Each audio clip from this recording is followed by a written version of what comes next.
మీరు ఇంటి నుంచి కాలేజీకి రావడం వెనక ఫిజిక్స్ ఉంది తెలుసా? అంటే ఒక స్టూడెంట్ని నేను క్వశ్చన్ అడిగాను, మీ ఇంటి నుంచి కాలేజీకి ఎన్ని కిలోమీటర్లు అని అడిగాను. ఆ స్టూడెంట్ అన్నాడు 5 కిలోమీటర్స్ సార్ అని చెప్పేసి అన్నారు. అయితే ఇక్కడ 5 కిలోమీటర్స్ అనేది మ్యాగ్నిట్యూడ్ని చెబుతుంది. అదే అతను 5 కిలోమీటర్స్ ఈస్ట్ డైరెక్షన్లో వచ్చాను లేదా వెస్ట్ డైరెక్షన్లో వచ్చాను అని చెప్తే మ్యాగ్నిట్యూడ్ డైరెక్షన్ 5 కిలోమీటర్స్ ఈస్ట్ డైరెక్షన్లో వచ్చాను సార్ అని చెప్తే అది వెక్టార్ క్వాంటిటీగాను, అలా కాకుండా 5 కిలోమీటర్స్ మాత్రమే వచ్చాను అని చెప్తే స్కేలార్ క్వాంటిటీగా ఉంటుంది. Welcome to our channel. ఇప్పుడు మనము ఐపీఈ ఫిజిక్స్ 2 మార్క్స్ క్వశ్చన్స్లో భాగంగా వాట్ ఆర్ వెక్టార్స్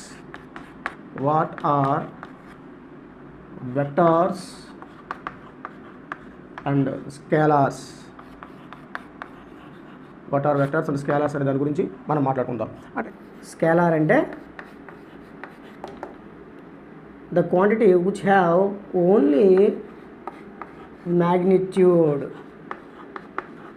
మ్యాగ్నిట్యూడ్ని మాత్రమే కలిగి ఉంటుంది. అంటే 5 కిలోమీటర్స్ అన్నారు, కిలోమీటర్స్ చెప్తున్నారు ఆయన. 5 కిలోమీటర్స్, 5 అనేది మ్యాగ్నిట్యూడ్, 10 కిలోమీటర్స్, 10 అనేది మ్యాగ్నిట్యూడ్, పరిమాణం సైజు గురించి చెబుతుంది తప్ప డైరెక్షన్ గురించి చెప్పట్లా. అలా కలిగినటువంటి ఫిజికల్ క్వాంటిటీని ఏమంటారు? స్కేలార్ క్వాంటిటీగా చెప్తారు. ఈ స్కేలార్ క్వాంటిటీకి ఉదాహరణగా మనం చెప్పాలి అంటే distance, mass, length, time, temperature, ఇటువంటి క్వాంటిటీస్ అన్నీ కూడా మనకి స్కేలార్ క్వాంటిటీ యొక్క ఉదాహరణగా మనం చెప్పుకోవచ్చు.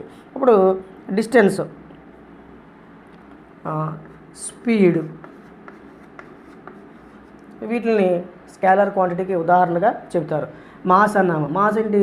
10 కేజీలు లేదా 20 కేజీలు అని చెప్తాము. అది ఏ డైరెక్షన్లో వెళ్ళిందో మనం ఏం చెప్తామో చెప్పలేము. దీని యొక్క భాష ఎంత అంటే 10 కేజీలు అని చెప్తాము. లెంత్ అంటే 20 మీటర్స్ లేదా 30 మీటర్స్ అంటాం, కానీ ఏ డైరెక్షన్ అనేది మనం చెప్పము. టైం అంటే ఏంటి? 10 సెకండ్స్ 20 సెకండ్స్ అంటాం, కానీ అది ఏ డైరెక్షన్లో ప్రవహించిందని మనం చెప్పడానికి అవకాశం లేదు. సో టెంపరేచర్ కూడా, టెంపరేచర్ ఆఫ్ ది బాడీ అని ఎంత అంటే ఏం చెప్తాము? 32 డిగ్రీ సెంటీగ్రేడ్ అని చెప్తాము. సో స్పీడ్ అంటే ఏంటి? డిస్టెన్స్ అపాన్ టైమ్గా చెప్తాము. సో ఇది డిస్టెన్స్ అనేది స్కేలార్ క్వాంటిటీనే, ఇది స్కేలార్ క్వాంటిటీనే. సో ఈ విధంగా స్కేలార్ క్వాంటిటీ అంటే ఓన్లీ మ్యాగ్నిట్యూడ్ మాత్రమే కలిగి ఉన్నటువంటి ఫిజికల్ క్వాంటిటీని స్కేలార్ క్వాంటిటీ అంటారు. వేరియాజ్ వెక్టార్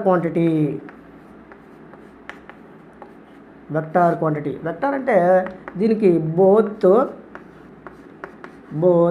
మ్యాగ్నిట్యూడ్ అండ్ డైరెక్షన్ రెండు కూడా కలిగి ఉంటాయి. మ్యాగ్నిట్యూడ్, డైరెక్షన్ రెండు కలిగి ఉంటాయి. దీనికి ఉదాహరణగా మనము ఏం చెప్తామయ్యా అంటే డిస్ప్లేస్మెంట్ అంటాం. డిస్ప్లేస్మెంట్, వెలాసిటీ చెప్పొచ్చు. డిస్ప్లేస్మెంట్, వెలాసిటీ, ఈ క్వాంటిటీస్ మనము వెక్టర్ క్వాంటిటీగా చెప్పొచ్చు. అంటే డిస్ప్లేస్మెంట్ అంటే ఇనీషియల్ పాయింట్ నువ్వు ఎక్కడ స్టార్ట్ అయ్యావు, ఫైనల్గా ఏ పాయింట్కి వెళ్ళావు అంటే డైరెక్షన్తో సహా 10 కిలోమీటర్లు వెళ్ళావు. ఏ డైరెక్షను? ఈస్ట్ లేదా వెస్ట్.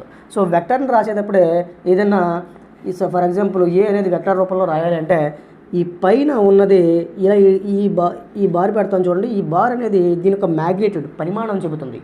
అంటే 10 కేజీసా, 20 కేజీసా, 30 కేజీసా, 10 మీటర్సా, 20 మీటర్స్ అని చెప్పేది ఈ బారు. అదేవిధంగా ఈ పైన ఇలాగ ఒక యారో చూపిస్తాం. అంటే బోత్ మ్యాగ్నిట్యూడ్, డైరెక్షన్ రెండింటిని కలిపి ఇండికేట్ చేయడమే వెక్టార్ క్వాంటిటీ యొక్క రిప్రజెంటేషన్ అన్నమాట. సో డిస్ప్లేస్మెంట్, వెలాసిటీ అంటే ఏంటి? డిస్ప్లేస్మెంట్ అపాన్ టైమ్గా మనం చెబుతాము. సో ఇది వెక్టార్ క్వాంటిటీ, స్కేలార్ క్వాంటిటీ యొక్క ఎక్స్ప్లెనేషన్. ఈ విధంగా రాస్తే మనకి మంచి మార్క్స్ రావడం జరుగుతూ ఉంటుంది. Thank you.